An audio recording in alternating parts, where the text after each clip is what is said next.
see it's square, so it fits in the box more efficiently. New Zealand's developed that system. So now it's down to us to break it apart. So when you have finished taking your shoulder apart, it should look like this. All these bits came from this. Okay, this is what you're going to end up with. And this is a shoulder of lamb that's been deboned and trimmed to open up like a book. Nice. Okay, if I turn it over, I see I've got meat area and I've got fat area.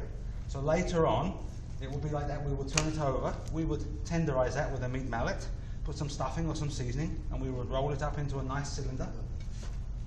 And then we would tie it up with twine. We're going to do that later on. So to get to that point, we need to remove all this stuff. So first we're going to take this off. This is the neck bone, the backbone, and some ribs. And you can see them there looking at you. So your skin side must be down.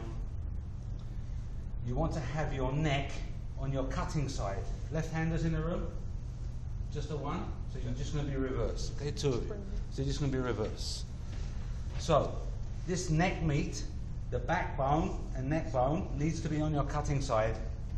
When they cut these in half, they put them through a saw, big mechanical system. They don't always cut right through the middle. So you may end up with a situation like this, where you've got loads of bone or no bone. Or I've got a bit of bone and a bit of meat. So what needs to happen here is I need to get my boning knife. I'm cutting towards my hands. I need to be careful that I'm going to have these bones protecting me. So feel where the bones are. Take a knife, go to the end of the bone and cut underneath the bone. So you make one incision there. So there are no bones here, so the bones don't start until down here. So I've made one incision here, and now I want to make the other incision down here. So having made two incisions, I now want to connect them. So I'm just going to follow that cut through. See, I have that bone protecting my hand. When you're cutting towards your hand, you've got to be very careful. You've really got to pay attention. And once you've done that, you want to make sure you've got disconnect. Now commonly when you're doing butchery, you'll come in from 2 or 3 sides sometimes. So we've come in from this side, now we're going to turn it around, we're going to come in from the other side. So these are the rib bones. We're going to come underneath this and we're going to cut down to here. And when I cut down to here, I'm going to connect where I disconnected on the other side here.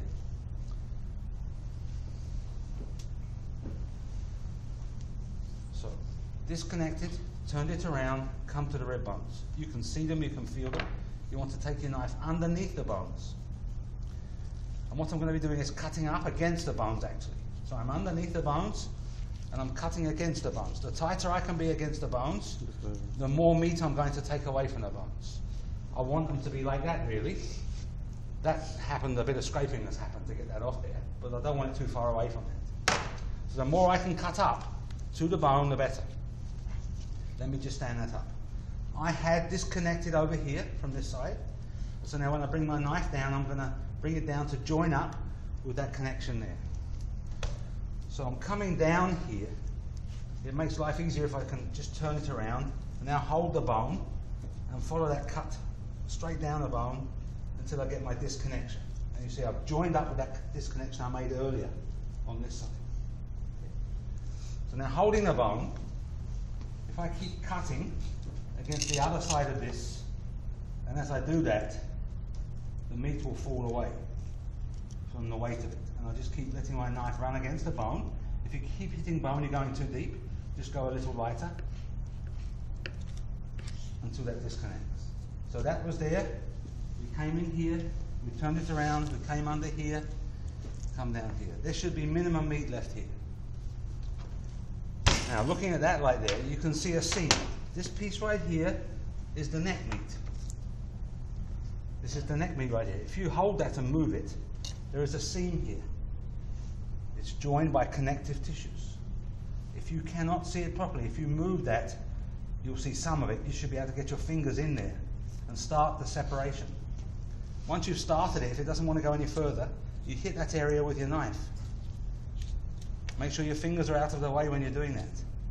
And you just keep going that straight down until you disconnect that. Connective tissues hold the muscles together. Important to understand that. So the neck meat has come off. Now attached to the neck meat is a piece like this. This is elastin. It is yellow, thick, rubbery. It needs to be removed. So seeing where it is, cut down close to it and make sure all of it comes away from the neck. There's nothing left behind. So you have your neck meat, you have your elastin. Everybody okay with that? So if you go out and buy a shoulder, it will cost you $8 or $10.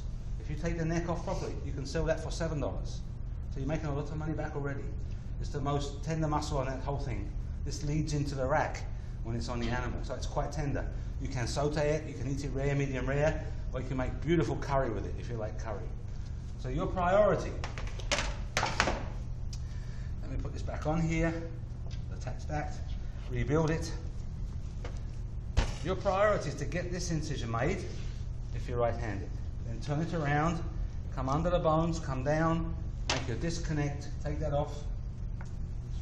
And then you're going to take that off, and you're going to put that on your production tray right next to the elastin. The elastin must be isolated. Okay? Now once you've done that, if you get to that point and everybody else is still working, just put that away, come back to these bones. There's a whole bunch of meat left on these bones. So you want to scrape that meat off. This is going to become your trim meat. There's a whole bunch of meat between the ribs. Anytime you're taking meat from between the ribs, this is called finger meat. So you want to cut down one side of the rib as far as you can, turn your knife, come up the other side and along the top and take all that meat out of there. Any meat that's attached to the bone is full of flavour, full of moisture, and this will go into making shepherd's pie or sausages or ground meat patties or meatballs. It all has a value. So all that needs to be nice and clean, just like this one. Also, in here there may be some meat left. In some of the channels here there may be some meat left. You need to get that out of there. On the back of the neck, this very dark stuff, it's full of flavour. You need to get that out of there. So you're going to take your knife in, come in from one side, and turn your knife and get all of that meat out of there. And then you're going to collect that on your production tray as your meat trim. So priority right now is to get this off, get this separated, and then move on, scrape your bones. Go ahead.